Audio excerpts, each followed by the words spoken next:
The plate shattered before I even realized I dropped it.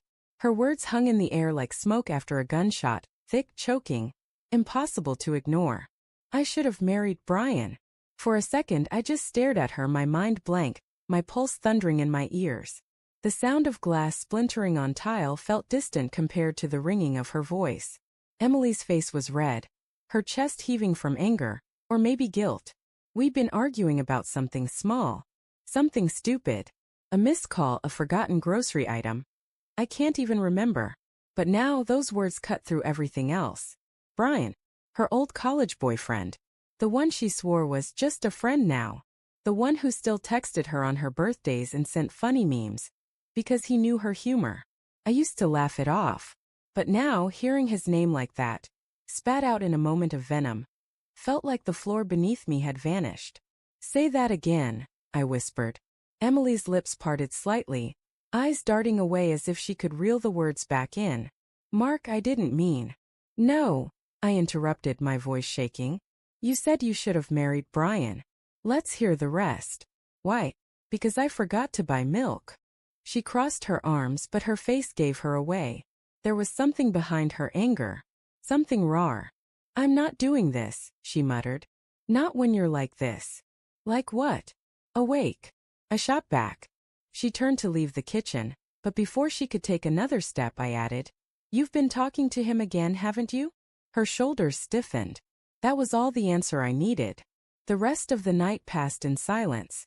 Not the peaceful kind, this was the kind that screamed. Every sound was amplified.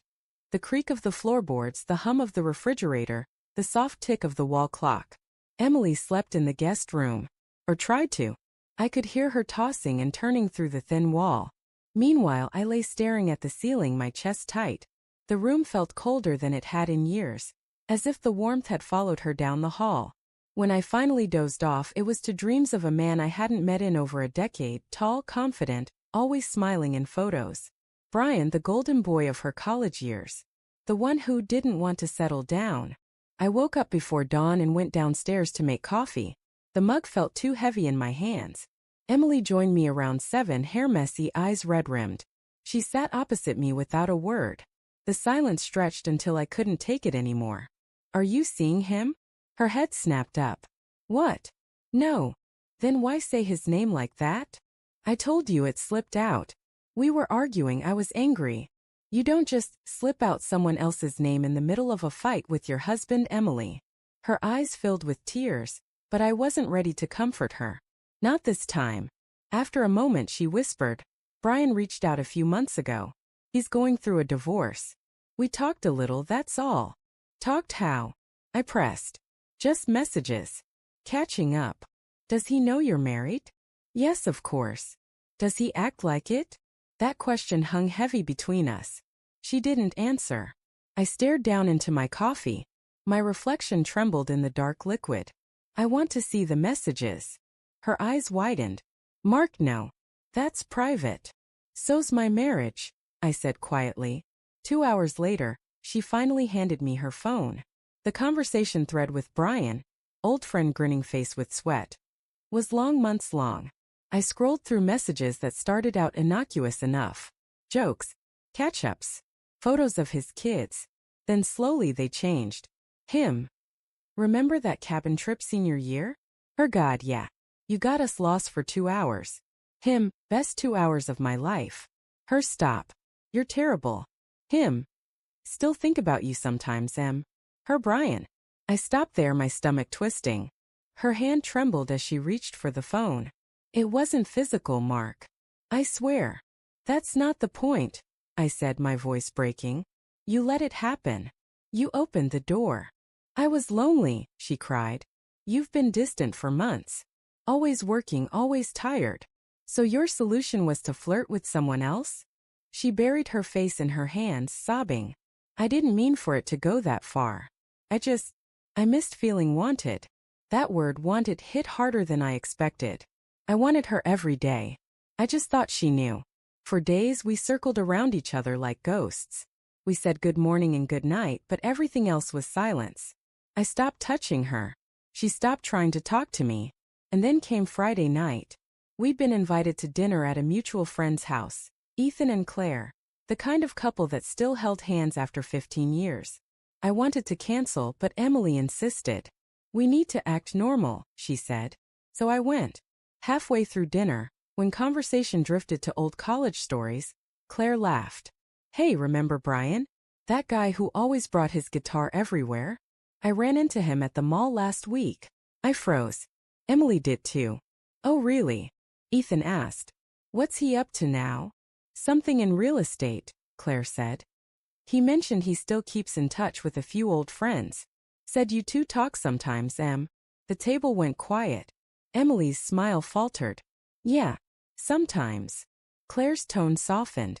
He seemed different. Sad actually. Said he regrets how things ended back then. I set down my fork slowly. What do you mean? How things ended? Claire blinked. Oh, I just meant he said he broke things off badly. That he thought maybe he'd made a mistake. Emily's hand trembled. Her face had gone pale. When we got home, she didn't even make it through the door before I asked, did you know he feels that way? She swallowed. He told me. When? A few weeks ago. My heart dropped. And what did you say? Her eyes filled with tears. I said I didn't know. That part of me wondered too. The world went silent. I took a step back. You wondered. Mark. No. Don't you dare. I felt like shouting, but my voice came out barely above a whisper. You told another man you might have been happier with him. Do you understand what that does to me? Her lip trembled. It wasn't like that. Then how was it? I don't know, she screamed suddenly. He made me feel like I mattered again. You used to look at me that way, Mark. Before everything became bills and deadlines and empty dinners. I stared at her, chest heaving. And instead of talking to me, you went looking for validation from the one man who broke your heart before I picked up the pieces? That was when she said it again, louder this time, sharper. Maybe I should have married him. The words hit harder than before, like a blade finding its mark. But before I could even respond, a new voice spoke from behind us. Maybe you should have. We both turned. Bryan stood in the doorway. For a second I thought I was hallucinating. But no, he was really there, holding a small box, his face stunned. Emily gasped. Bryan, what are you? How did you? Claire invited me, he said flatly. I didn't know you'd be here. I just wanted to drop this off. Something of yours from college. He held up the box, then froze as the tension in the air registered. I heard what you said. Emily went pale. Bryan, I didn't mean. He cut her off, his expression unreadable. You said you should have married me. You really think that? She looked from him to me, trembling. Bryan, please. He took a slow step closer, eyes burning. Because I don't. You think I don't know what this is? You're scared. You want to run back to the past because it's easier than fixing what's in front of you. Don't talk to me like that, she snapped, voice breaking. He laughed bitterly. Like what? Like someone who still knows you better than you know yourself.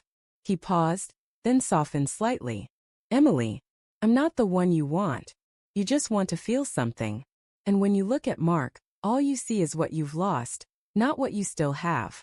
Tears streamed down her face now. Stop. Bryan shook his head. You don't need me. You need to figure out why you can't be honest with him or yourself. Then, without another word, he turned and walked out the door. Emily stood frozen for a moment, then bolted toward the bathroom, sobbing. The sound of the door slamming echoed through the house. I just stood there, numb. She didn't come out for nearly an hour. When she finally did, her eyes were swollen, and her hands shook as she spoke. Mark, I'm so sorry. I didn't answer. I don't want him, she said quietly. I don't even think I ever really did. I just got lost. I wanted to feel like I mattered again, and I thought he could give that to me. But he's right. I've been lying to both of us. I met her eyes. Then tell me one truth, I said softly. Do you love me? She hesitated for a long, painful moment, then nodded. Yes. But I broke something, didn't I? I looked away. Yeah, you did. The silence that followed wasn't cruel. It was just empty, like two people standing in the ruins of something they both built, wondering if it could ever be rebuilt. When she finally reached for my hand, I didn't pull away, But I didn't hold on either. Maybe someday I would. But not tonight. Tonight, all I could do was sit there, among the shards of what used to be us, and listen to the faint sound of her crying in the next room, wondering how love could shatter so quietly.